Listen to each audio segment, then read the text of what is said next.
Di bawah gurun sepertinya ada sesuatu. Tetapi kedua tentara itu tidak tahu. Pria itu berjalan maju secara naluriah. Dan dia sepertinya menginjaknya. Setelah ini, kepalanya pun berdengung. Lalu berapa saat mulai normal lagi pendengarannya. Yang terdengar adalah teriakan Tommy karena kakinya yang putus karena ledakan. Tetapi dia sekarang tidak bisa menolong temannya. Pria ini tidak patah semangat terus memberi temannya motivasi. Tommy yang terbaring dan tidak tahan lagi menusukkan penawar rasa sakit ke kakinya sendiri. Tetapi sekarang kalau pendarahannya tidak berhenti secepatnya, dia akan mati. Mike bermaksud untuk menggunakan kakinya. Dan lompat membantu temannya.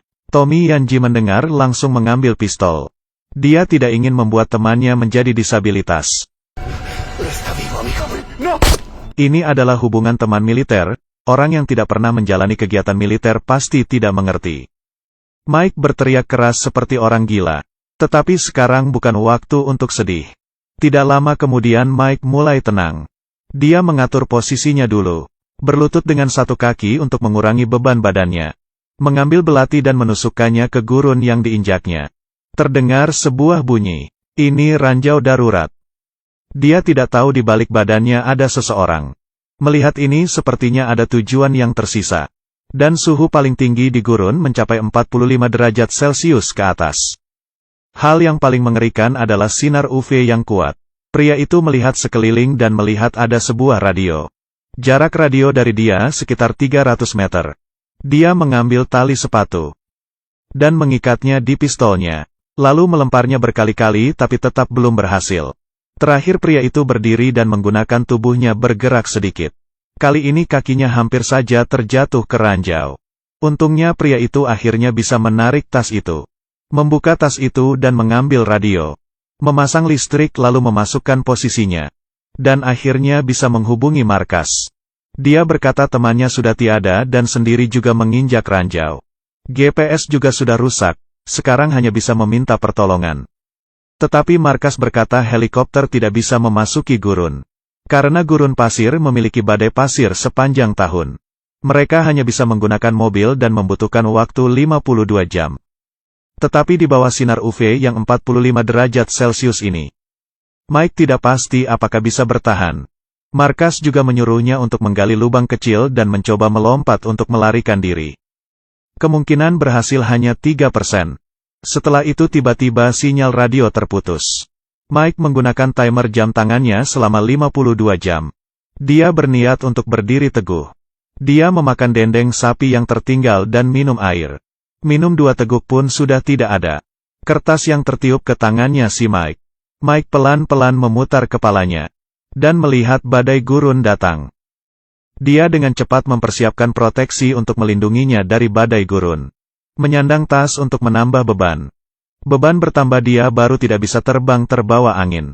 Mike dengan susah payah menahan dirinya dari badai gurun gila ini. Dan Mike bisa bertahan hingga akhir. Dia menghela nafas dan bersyukur dirinya tidak terbang terbawa badai. Mayat temannya pun kemari karena terbawa badai. Dan dia melihat radio di kakinya sudah tidak ada. Dan memutar kepalanya. Radio sudah terbang ke bawah badai jadinya tidak bisa menghubungi markas. Jarak 3,4 meter ini baginya sekarang sangatlah jauh. Dia di gurun pasir sudah 8 jam tanpa minum air. Mike mengeluarkan pistolnya dan mengarahkan ke langit.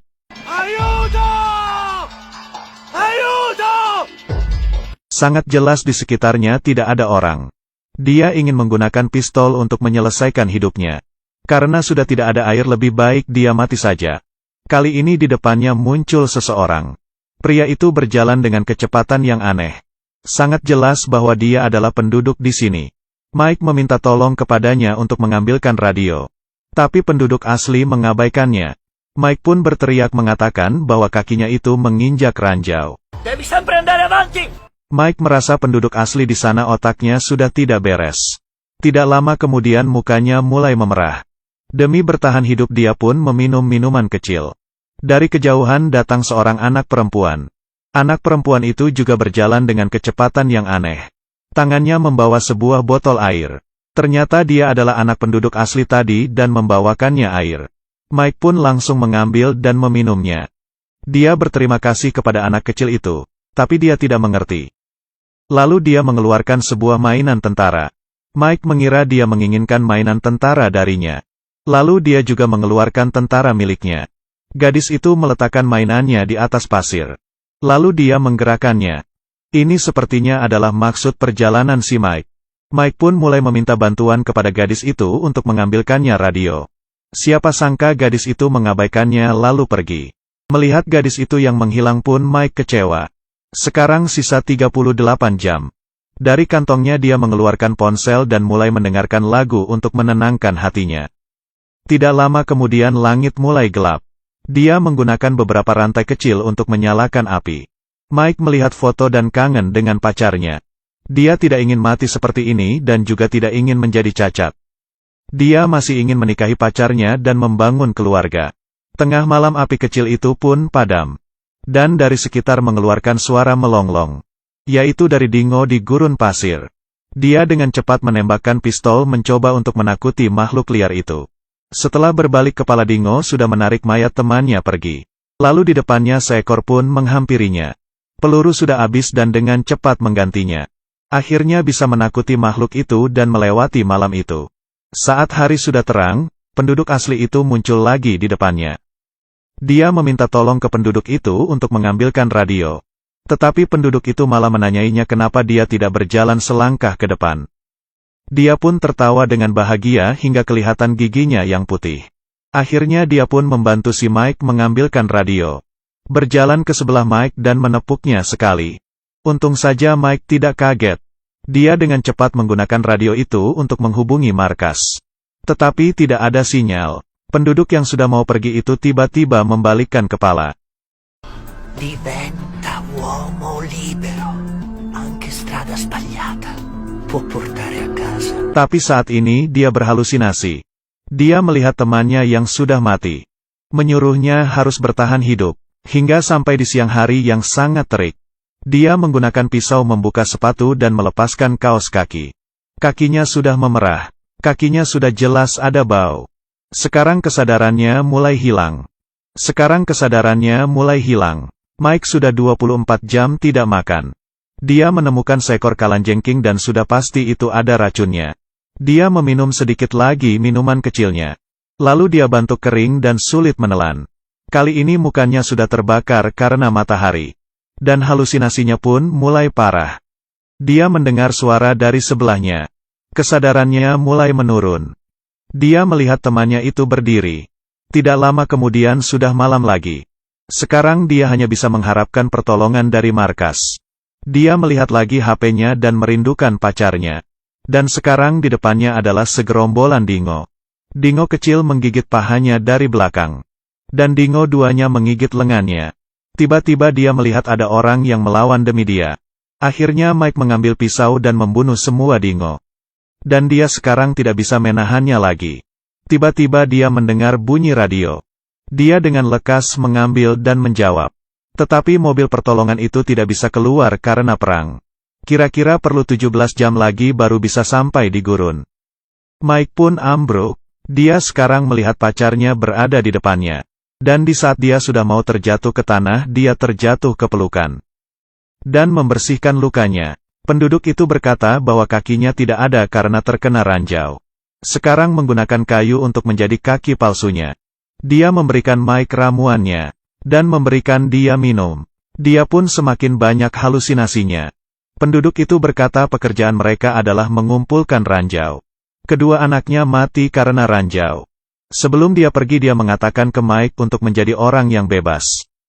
Beranilah berjalan selangkah ke depan. Menghadapi hal yang mengerikan baru ada harapan. Setelah penduduk itu pergi, Mike pun mulai berhalusinasi. Dia melihat saat kecil ayahnya menganiaya mamanya. Ingin menolong tetapi kakinya terinjak ranjau. Dia juga melihat pacarnya disakiti oleh orang jahat. Ingin pergi membantu juga akhirnya terinjak ranjau. Dia melihat mamanya terbaring di kasur rumah sakit. Ingin pergi menjenguknya juga malah terinjak ranjau. Dia kepikiran selama hidupnya. Selalu di waktu yang penting malah terinjak ranjau. Radio akhirnya berbunyi. Pertolongan sudah datang. Tetapi karena gurun itu sangat besar mereka tidak bisa menemukan dia.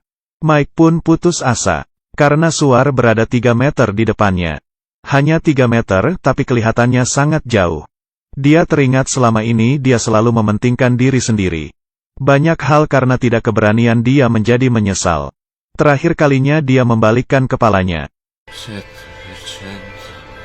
Dia menutup matanya lalu melangkah ke depan. Tidak meledak.